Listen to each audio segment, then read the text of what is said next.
Wait, is Character.AI ever going to go back to normal? Everyone is asking this. I went to read their own official statement, so you don't have to. So let's get into it. So if you've probably noticed, the age verification pops up these days. The content feels more filtered than it used to be, just as we used to enjoy in the good old days. And everyone in the comments is like, is this temporal? Is this going to go back someday? So instead of just getting like everyone else on YouTube, I actually pulled up their own blog and their own public statements. And here is what they have to say in their own words. So first thing first, back in their own blog post, Character.AI came out and said straight up that they removed the open-ended chat for everyone under 18. This is not a leak, this is not rumor, this is their own announcement. And in that same post, they said that they are funding something called the AI Safety Lab. So it is an independent group focused on long-term safety research.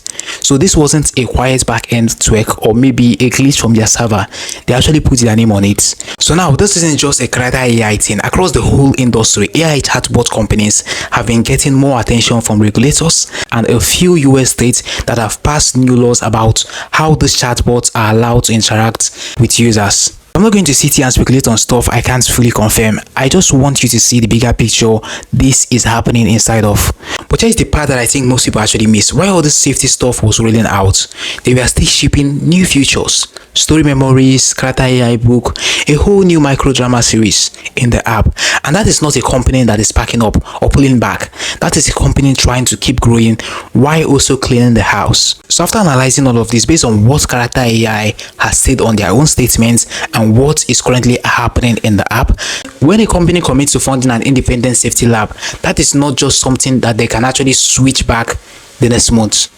That is something that is actually structural. That is something that has to do with a long-term decision. So personally, I wouldn't suggest you hold your breath waiting for the full reversal of this app. So don't wait around for it to go back. That is probably not happening. Instead, just focus on what actually works right now. If you are verified, learn what the platform actually looks like for you today. And if it is not working out for you, there are actually other options out there. I'm going to break it down in my next video. So if you want real answers on these AI apps, not just rumors, you need to subscribe to Ask the No Fix. So that is what I do here. Drop your comment as well and tell me which app I should talk about next or check on next. See you in the next one. It has always been Daniel.